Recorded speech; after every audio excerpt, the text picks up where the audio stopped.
Hello friends, welcome to brush up your knowledge. ನಾನು ನಿಮ್ಮ ಸುಮನ. ಮನುಷ್ಯನಿಗೆ ಆರೋಗ್ಯ ಅನ್ನೋದು ದೇವರು ಕೊಟ್ಟ ವರ ಅಂತಾನೆ ಹೇಳ್ಬೋದು. ನಮಗೆ ಆರೋಗ್ಯವೇ ಭಾಗ್ಯ. ನಾವು ನಮ್ಮ ಆರೋಗ್ಯ ಮತ್ತು ನಮ್ಮ ಮಕ್ಕಳ ಆರೋಗ್ಯದಲ್ಲಿ ಕಾಣುವ ಸಣ್ಣ ಪುಟ್ಟ ಸಮಸ್ಯೆಗಳಿಗೆ ಪರಿಹಾರ ನೀಡುವ ಬಜೆ ಮತ್ತು ಅದರ ಉಪಯೋಗಗಳ ಬಗ್ಗೆ ಇವತ್ತು ತಿಳ್ಕೊಳ್ಳೋಣ. ಈ ವಿಡಿಯೋನ ಸ್ಕಿಪ್ ಮಾಡದೆ ಕೊನೆ ತನಕ ನೋಡಿ. ಹಾಗೆ ಯಾರೆಲ್ಲ ಬ್ರಷ್ ಅಪ್ ಯೋರ್ ನಾಲೆಜ್ಗೆ ಸಬ್ಸ್ಕ್ರೈಬ್ ಆಗಿಲ್ವೋ ದಯವಿಟ್ಟು ಸಬ್ಸ್ಕ್ರೈಬ್ ಆಗಿ. ವಿಡಿಯೋ ಇಷ್ಟ ಆದರೆ ಲೈಕ್ ಒತ್ತಿ, ಶೇರ್ ಮಾಡಿ. ಕುಂದಾಪುರ ತಾಲೂಕಿನ ಖ್ಯಾತ ಚಿತ್ರಕೂಟ ಆಯುರ್ವೇದಿಕ್ ಹಾಸ್ಪಿಟಲ್ ಇದರ ಫೌಂಡರ್ ಹಾಗೂ ಆಯುರ್ವೇದ ತಜ್ಞರಾದ ಡಾಕ್ಟರ್ ರಾಜೇಶ್ ಬಾಯ್ರಿ ಇವರಿಂದ ಬಜೆ ಅಂದ್ರೆ ಏನು, ಬಜೆ ಸೇವಿಸೋದ್ರಿಂದ ಮಕ್ಕಳಿಗೆ ಮತ್ತು ದೊಡ್ಡವರಿಗೆ ಏನು ಲಾಭ ಅಂತ ತಿಳ್ಕೊಳ್ಳೋಣ ಬನ್ನಿ.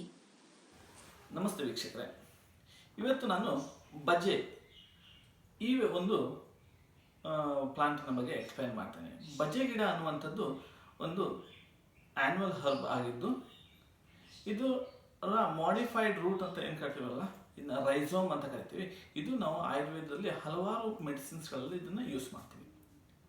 ಇದು ಅಕಲಸ್ ಕಲಾಮಸ್ ಎನ್ನುವಂತಹ ಒಂದು ಪ್ರಭೇದದಲ್ಲಿ ಬರ್ತದೆ. ಸಾಮಾನ್ಯವಾಗಿ ನಮ್ಮ ನೀರು ಜಾಸ್ತಿ ಇರುವಂತಹ ಪ್ರದೇಶದಲ್ಲಿ ಬೆಳೆಯುವಂತಹ ಒಂದು ಪ್ಲಾಂಟ್ ಇದು. ಇದರ ಮೇನ್ ಯೂಸ್ ಅಂತ ಹೇಳಿದರೆ ಬ್ರೈನ್ ಟಾನಿಕ್. ಬರೀ ಬ್ರೈನ್ ಟಾನಿಕ್ ಅಲ್ಲದೆ ಸ್ವರದಲ್ಲಿ ಒಂದು ವ್ಯತ್ಯಾಸಗಳಲ್ಲೂ ಸಹ ಇದನ್ನು ಯೂಸ್ ಮಾಡ್ತೀವಿ. ನರ್ವೈನ್ ಟಾನಿಕ್ ಆಗಿಯೂ ಸಹ ಯೂಸ್ ಮಾಡ್ತೀವಿ. ತಲೆನೋವಿನಲ್ಲೂ ಸಹ ಯೂಸ್ ಮಾಡ್ತೇವೆ. ಅದಲ್ಲದೆ ಜೀರ್ಣಕ್ರಿಯೆ ಸಂಬಂಧಿ ಹಲವಾರು ಸಮಸ್ಯೆಗಳಲ್ಲಿ ಇದನ್ನು ನಾವು ಬಹಳಷ್ಟು ಯೂಸ್ ಮಾಡ್ತೇವೆ. ಇದನ್ನು ದೀರ್ಘಕಾಲ ಶೇಖರಣೆ ಸಹ ಮಾಡಿ ಇಡಬಹುದು. ಇದನ್ನ ಸಣ್ಣ ಮಕ್ಕಳಿಗೆ ಸಹ ಇದನ್ನ ರೆಗ್ಯುಲರ್ ಆಗಿ ಯೂಸ್ ಮಾಡ್ತಾ ಬಂತ ಹೇಳಿದ್ರೆ ಅವರಿಗೆ ಜ್ಞಾಪಕ ಶಕ್ತಿಯ ವೃದ್ಧಿಗೆ ಬಹಳ ಸಹಾಯಕ ಆಗುತ್ತದೆ. ಅಲ್ಲದೆ ಅವರ ವಾಯ್ಸ್ ಅನ್ನುವಂಥದ್ದು ಉತ್ತಮವಾಗಿ ಬರ್ತದೆ. ಮತ್ತೆ ಮಾತಿನಲ್ಲಿ ಆ ತೊದಲುವಂತಹ ಮಾತಿದ್ರೆ ಅವರಲ್ಲಿ ಅದು ಅತ್ಯಂತ ಶೀಘ್ರವಾಗಿ ಪರಿಣಾಮಕಾರಿಯಾಗಿ ಅದರ ವ್ಯತ್ಯಾಸವನ್ನು ನಮಗೆ ಕಾಣಲಿಕ್ಕೆ ಸಾಧ್ಯ ಇದೆ.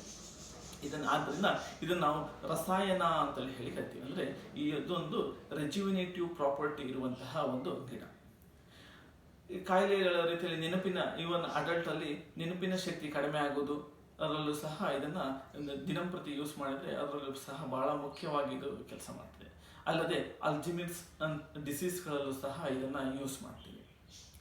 ಹಾಗೆ ಕೆಲವೊಂದು ಕಣ್ಣಿನ ದೃಷ್ಟಿ ದೋಷಗಳಲ್ಲಿ ಮತ್ತೆ ಧ್ವನಿ ಪೆಟ್ಟಿಗೆಯ ಸಮಸ್ಯೆಗಳಲ್ಲಿ ಇದನ್ನ ರೆಗ್ಯುಲರ್ ಆಗಿ ಒಂದು 1/4 ಚಮಚ ಹುಡಿನ ಜೇನುತುಪ್ಪದಲ್ಲಿ ಮಿಕ್ಸ್ ಮಾಡಿ ತಗೊಳ್ತಾ ಹೋದ್ರೆ ಆ ಧ್ವನಿ ಪೆಟ್ಟಿಗೆಯ ಸಮಸ್ಯೆಗಳಿರ್ಬಹುದು ಅಥವಾ ಆ ಧ್ವನಿ ಪೆಟ್ಟಿಗೆಯ ಸ್ವರದಲ್ಲಿರುವಂತಹ ವ್ಯತ್ಯಾಸಗಳಿರಬಹುದು, ಅದರಲ್ಲೂ ಸಹ ಬಹಳ ಮುಖ್ಯವಾಗಿ ಇದನ್ನ ಕಾರ್ಯವನ್ನು ನಿರ್ವಹಿಸ್ತದೆ.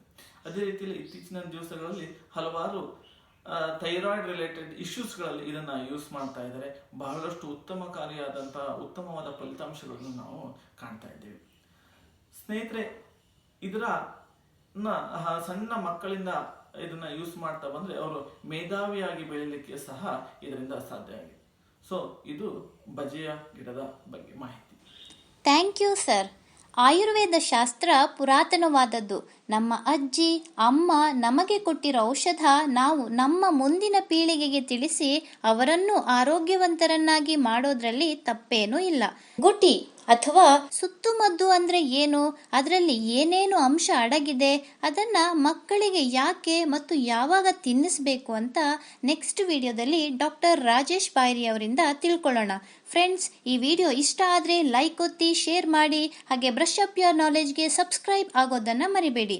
ಇನ್ನೂ ಹೊಸ ಇನ್ಫಾರ್ಮೇಶನ್ ತಿಳ್ಕೋಬೇಕು ಅಂದ್ರೆ ಪಕ್ಕದಲ್ಲಿರೋ ಬೆಲ್ ಬಟನ್ ಪ್ರೆಸ್ ಮಾಡಿ, ಕಮೆಂಟ್ ಮಾಡಿ. Thank you.